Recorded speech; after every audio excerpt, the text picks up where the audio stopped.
Hey guys, we are back with our new installment of my Let's Play Skyrim Modded to Hell series. We've got a brand new character, and as I said, this game is modded as crazy, and so is the character we're using. She is very modded. Now I'm going to introduce, this first episode is basically going to be a whole backstory. I'll roam around a little bit here to probably get into the warm here soon, but you're going to basically learn the whole backstory, and I'll go over some of the mods I've got installed as well. I'll go ahead and start with the backstory of the character. I'll start with her name. Her name is Silva, and she is a half Breton. She's a half Breton basically, and what her other half is kind of a mystery. Now, here's how her backstory goes. We'll start with her father. Her father was from High Rock, a Breton. He's kind of a Breton noble, famous for being a very, very good mage. As you know, Bretons are excel at magic because they're half human, half elf. So they excel very good at magic, and he was an adventurer of sorts. He traveled all around the world of Nern and became really popular, very strong. And during his travels, he went to exotic places and met exotic people. And one of the places he went to, he found a figure so alluring and so tempting, I guess I would say, that he would go back and visit this figure from now and then. It was a female. She would look different from time to time when he was there, but he knew it was her. And he visited her often, and she had tail and sometimes an ear, but she looked human. She looked like she was a normal Breton. Sometimes she would have ears, as elf ears. Other times she would have fox-like, wolf-like ears and a fluffed tail. And one day when he comes back after his adventures, he visits her again for his little strolls. He comes back, and the woman, the figure, she has a child in her arms. And he's a little off by this. She doesn't speak at all either. And she hands him the child, turns around and just disappears in the mist. Now, in Breton culture, Breton society, in High Rock, there's a class system, and he was up of the noble class. He had a family eventually because he was fairly old around us. He was probably in his 35s around there when he was presented with this child. And not only that, this child was different. It of a human figure, looked Breton, but it had ears and a small little tail. And as you see there, she has ears. She's a bit different. Her hair was silver and long, and kind of dark silver, almost gray, but still had a silver gleam. And as society, she was a bastard son. He had a family and wife, and he didn't know what to do. And with the turmoil of the upcoming war between the Legion and the Aldmeri Dominion, he decided it would be best to sell her to one of the Redcliffe, the Hammerfell mercenary group, actually. So he did exactly that. And his family, he never had to worry about her again. So she was sold into a Red Guard mercenary unit. And as the war was going on with the Aldmeri Dominion, the Hammerfell was on the Legion side until the Legion declared war, actually I'm going a little high. So during this time, she was raised by these mercenary groups. They're strong. If you know the Red Guards, they're strong, oriented fighters, more like sword, shield, armor. Well, she's a light, nimble, and they realized that. So they trained her in the arts of maybe when she was growing up to go steal, to grab food, get gold, and bring it back to them. And as she got older, she was very nimble, very agile, so they taught her to shoot a bow and use daggers. She never found swords to her liking because they're very heavy and clunky. So she stuck with that. And as she got older, she fought. She became kind of like an assassin. Everyone thinks I'm too young to be a ship's captain. Even though she was different because of the ears and the tail, she wasn't really discriminated against by the brothers that raised her, the Red Guards, but everyone around her, excluding any elves of any kind, always looked at her different. Would never give her the time of day, but that's not a big deal because the Red Guards they hate the elves. With the upcoming fight between the Aldmeri Dominion and the Hammerfell, after the signing of the White Gold Concordat from the Legion, because originally the Hammerfell was allied with the Legion to fight against the elves, but the Legion thought they were going to lose, so the Emperor signed a treaty, the White Gold Concordat, and gave the elves land that didn't belong to them, that belonged to Hammerfell, to the Red Guards. And she was a part of the mercenary group, so they hired this group to fight. So she was already brought up with hate for elves, and this just made it worse. Her group went onto the front lines while the Aldmeri Dominion was trying to take Hammerfell. Her unit was completely wiped out, and she was taken captive by the elves. And this just only fed her hatred for the Aldmeri Dominion. She was captive for about a year. Because the fight with Hammerfell lasted a long time, but eventually the Red Guards overthrew and threw out the Aldmeri Dominion from Hammerfell. And this made, in their mind, make the Legion look weak and tired, because the Legion gave up. They signed the treaty, the White Gold Concordat, so they wouldn't have to fight them anymore, when originally the Legion was allied with Hammerfell. So because of that, she has a deep hatred for the Legion and for the Aldmeri Dominion. She was captured by the Aldmeri Dominion, kept prisoner for about a year. Right before the Aldmeri Dominion was thrown from Hammerfell, she managed to escape. And she killed her captive elf, stole his clothes, I want my crewmen stole to enjoy a little bit of weapons from him, and she didn't have anywhere else to return. Her mercenary unit was destroyed. Her friends, the people she knew, was gone. She had no family. She had nothing, so she took what she found from the elves that she destroyed, that she killed when she left, which is basically everything she has on her right now. A little bit of gold, and she went to the nearest port and found an old fishing boat, and that boat was a boat that was selling its wares from Skyrim to Hammerfell at the time. So they took the trip all the way around up to the northern end of Skyrim, and she ended up here in Dawnstar. She wanted to start her whole new life because she had nothing left for her. Hammerfell was bad memories from her family that's gone. She has no actual blood family that she knows anything about. And she's not that discriminated much, honestly, because she doesn't really stay around anyone who discriminates for very long, and she tends to run along with this hood on. And also her cloak kind of hides her tail, because she does have a tail. But one thing I forgot to mention is, as she got older, she didn't just have one tail. She got older, more tails would sprout, and it was weird. So she actually has 5 tails. It's a little weird. So she's a little looked down upon, but people have seen worse, seen different things. You've got walking lizards. So in this world, her whole goal, basically, she hates the elves. She knows she just rode up on the shore of Skyrim, and obviously Skyrim hates elves because they are allied with the Legion, and the Legion betrayed them, betrayed the Nords. Then Aldmeri themselves are just blah. So she knows there's a civil war going on right now, so why not a good place to kill elves, to sell her blade, become a blade for hire. That's basically all she can do. So she's going to start her new life here and get revenge at the same time. And that's basically who this character is, Silva. So I'll get her up a little bit and introduce you to her. She has, of course, grayish silver ears and hair. She used daggers, more her forte.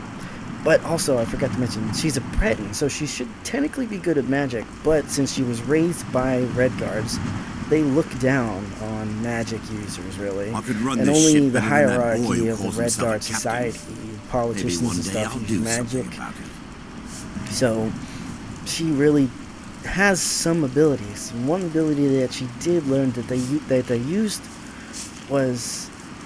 It was a very unique ability that I guess she got from just being unique herself, where she could materialize blades and then they'll fall from the sky and hit her target. Now, every now and then she can master the spell, but it's only if she's in extreme danger. In normal senses, she can pick a target and a blade can fall down from her. So she's still practicing with this ability. She's not that good with it yet.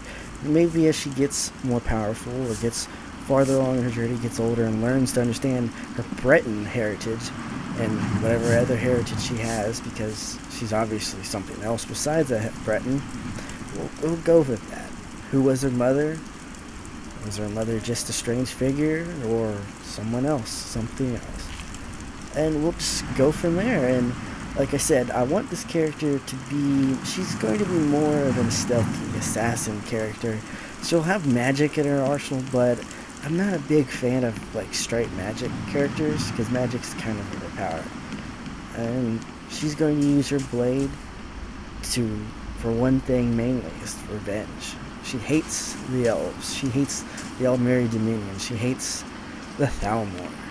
So the Thalmor is going to be a big thing on her. Any quest that she can find to do to attack, to kill Thalmor, she'll take it.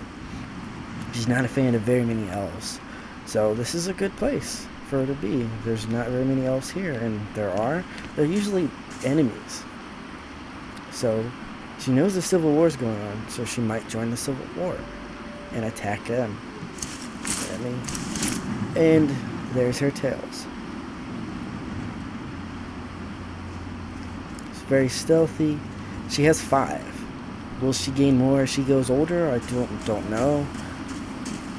But that's basically what it is. And the outfit she has on right now, she stole from one of the nobles elves that she killed before she left. The 2 daggers she took from him. She has a little bit of money. The gold necklace, basically used it to get her way here. And now she's got to find her place in Skyrim. What she's going to do and how she's going to survive. And, well, that's about it. That's the character as a whole for right now. Now, if you guys have any, like, I've given you the backstory, maybe if you have, like, any ideas, any things to throw in there, have what quests you'd like to see, because her quests are going to be based off of the Thalmor mods that are actually out there. Someone stole your sweet roll. I don't know, but I could go for a sweet roll.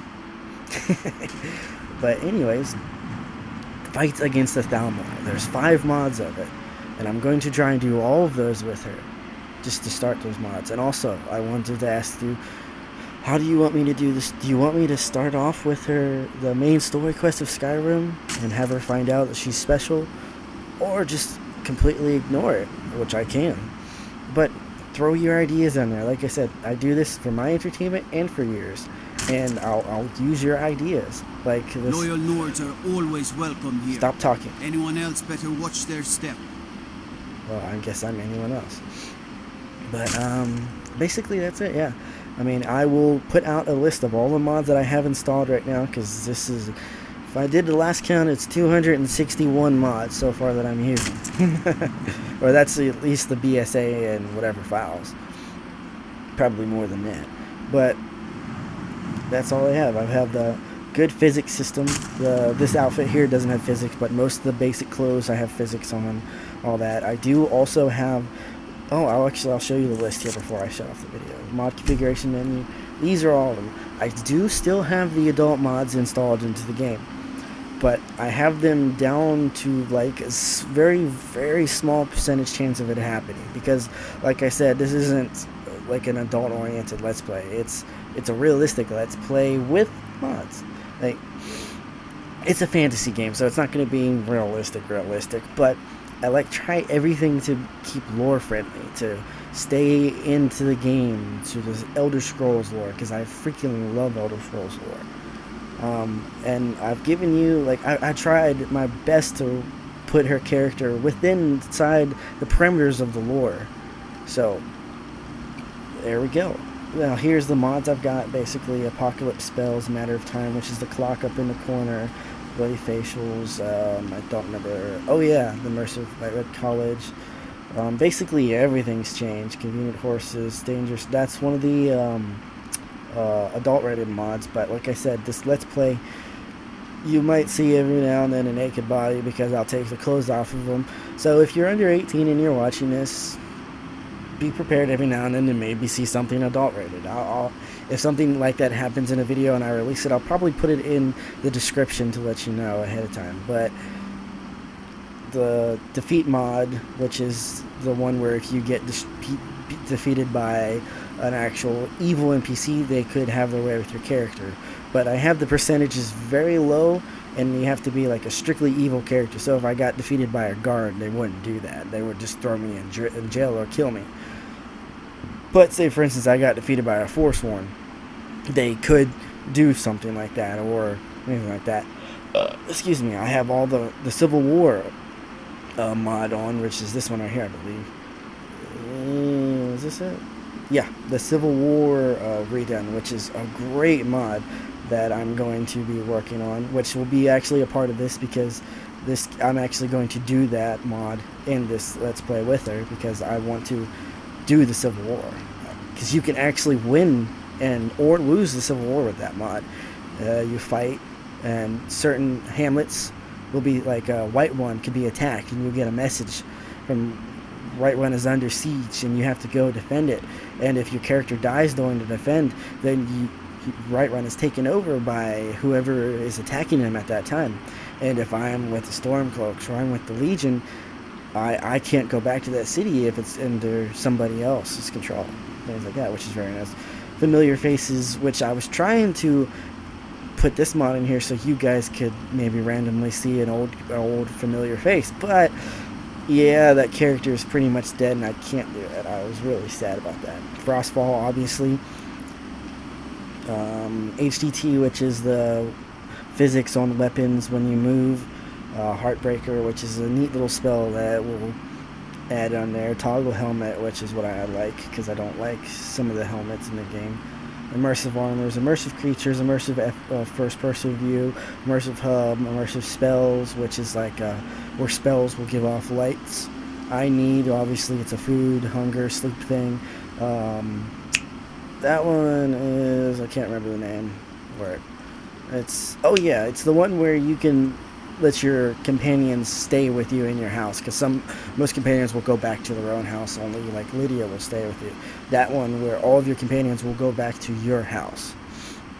I have Minty Lightning mod on, which enhances the lightning storms, and lightning can actually come down and strike your character and deal damage to you. Small little chances like that. Mira is one of the mods. Moonlight Tales, which is a good for werewolves if I make a werewolf character. Northern Cardinal, which is a very nice mod.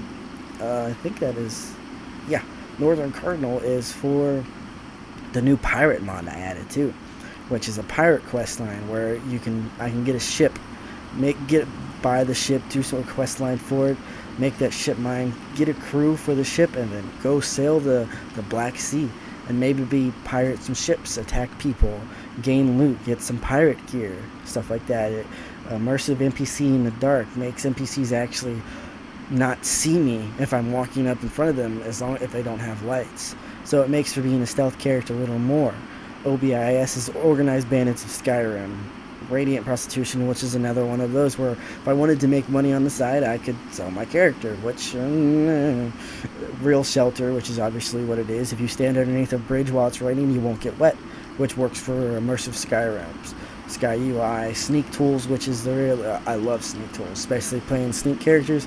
You can sneak up behind somebody and slit their throat and stuff like that. Ultimate Dragon, Combat Overhaul, which I believe is. Unread Books Glow, which basically exactly what it is. It glows a certain color if you haven't read it or not. Violins is the new attack kill whatever can, blah, blah, blah. Let you completely play with that.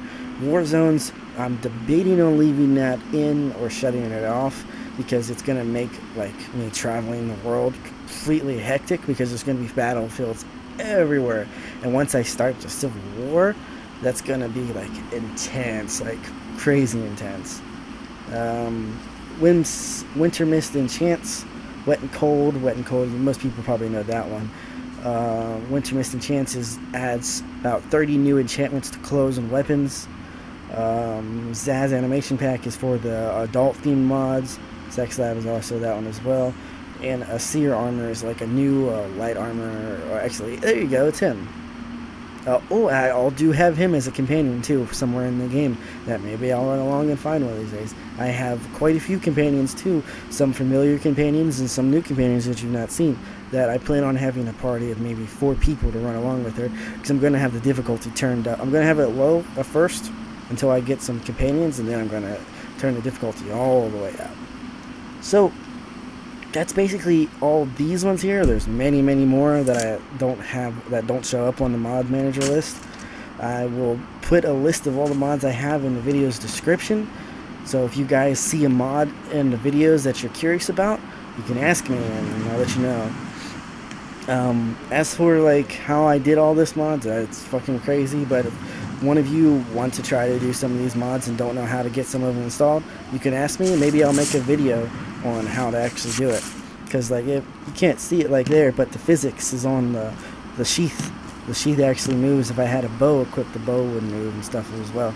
I love the physics mods. It makes the game so satisfying to look at. I have real Vision ENB on, enhanced HD clouds, skies, all that. Okay, I'll stop talking now because this has actually gone on a little longer than I expected the video to. The next video will start with Silva getting off of the boat and finally coming to Skyrim to start her new life. Thanks for watching, guys, and I will see you in the next video, episode 1.